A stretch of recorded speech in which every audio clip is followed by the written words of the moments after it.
Hello friends, মোৰ channel education and ইনফৰমেশ্যনলৈ আপোনাক স্বাগতম জনাইছোঁ। আমি আলোচনা কৰি আছিলোঁ অহা 20 ছেপ্টেম্বৰত অনুষ্ঠিত হ'ব লগা আসাম পুলিচৰ সাব ইন্সপেক্টৰৰ ৰিটেন এক্সামৰ অতি গুৰুত্বপূৰ্ণ নিৰ্বাচিত প্ৰশ্নসমূহ।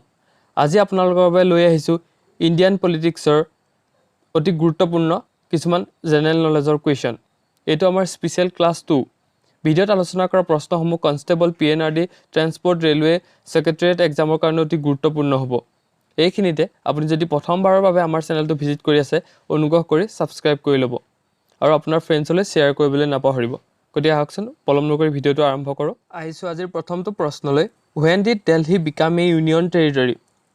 ইয়াৰ কাৰেক্ট এনচাৰ হ'ব 1 নৱেম্বৰ 1956। অৰ্থাৎ দিল্লীক কেন্দ্ৰীয় শাসিত অঞ্চল হিচাপে ঘোষণা কৰা হৈছিল 1 নৱেম্বৰ 1956 চনত।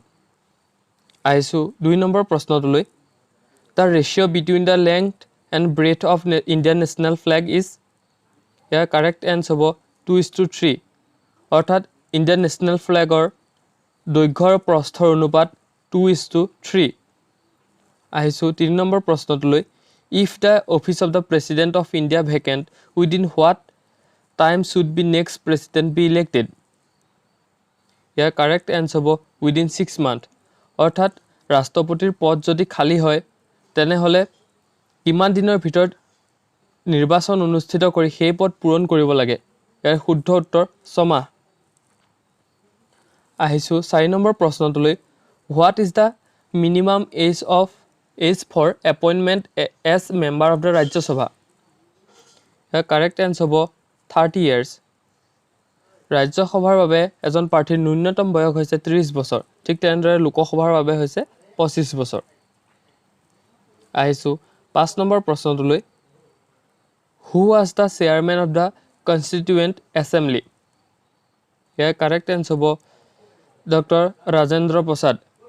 সংবিধান সভাৰ অধ্যক্ষ আছিল ৰাজেন্দ্ৰ প্ৰসাদ।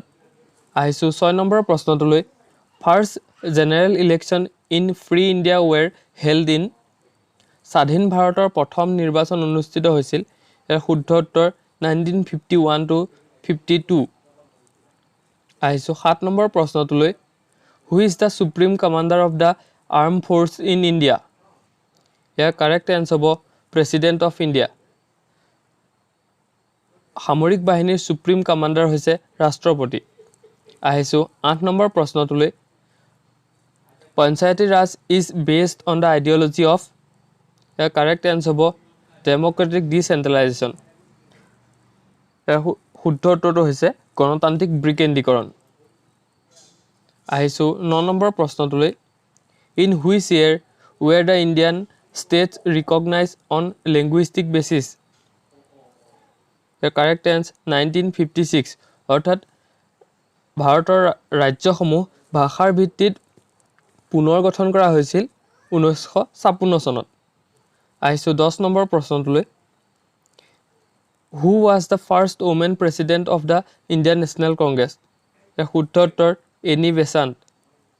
ইণ্ডিয়ান নেশ্যনেল কংগ্ৰেছৰ প্ৰথম মহিলা প্ৰেছিডেণ্ট আছিল any বেচাণ্ট।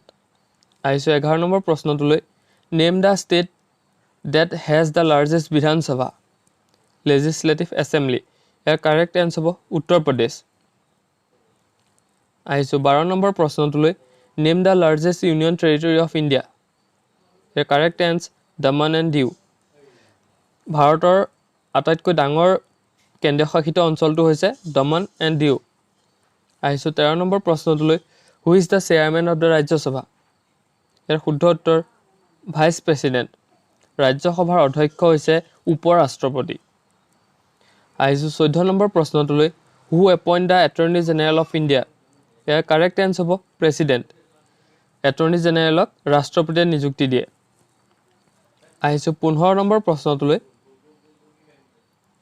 What is the minimum number of members in the Rajya Sabha? ইয়াৰ কাৰেক্ট এনচাৰ হ'ব 250 মেম্বাৰ্ছ। ৰাজ্যসভাৰ সদস্য সংখ্যা 250 জন। আহিছোঁ 16 number প্ৰশ্নটোলৈ।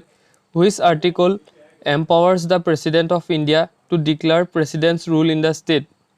Year correct answer article 356।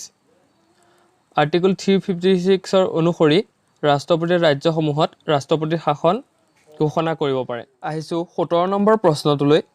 For how long can the president's rule in a state be imposed unilaterally? ইয়াৰ correct answer হ'ব 6 month, অৰ্থাৎ সৰ্বাধিক 6 মাহৰ বাবে কোনো এখন ৰাজ্যত ৰাষ্ট্ৰপতিৰ শাসন বাহাল থাকিব পাৰে। আহিছোঁ 18 নম্বৰ প্ৰশ্নটোলৈ। Which articles of the constitution envisages free and compulsory education for children up to the age of 14 years? ইয়াৰ কাৰেক্ট এনচাৰ হ'ব আৰ্টিকল 45, অৰ্থাৎ সংবিধানৰ আৰ্টিকল 45 অনুসৰি শিশুসকলৰ বাবে বিনামূলীয়া আৰু বাধ্যতামূলক শিক্ষাৰ কথা উল্লেখ কৰিছে। আহিছোঁ 19 নম্বৰ প্ৰশ্নটোলৈ। Who appoint the chief election commission of India? মুখ্য নিৰ্বাচনী বিষয়াক কোনে নিযুক্তি দিয়ে? ইয়াৰ শুদ্ধ উত্তৰ প্ৰেচিডেণ্ট, অৰ্থাৎ ভাৰতৰ মুখ্য নিৰ্বাচনী বিষয়াক ৰাষ্ট্ৰপতিয়ে নিযুক্তি দিয়ে।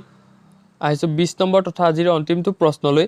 বাই which amendment was the right to private property drop from the list of fundamental rights?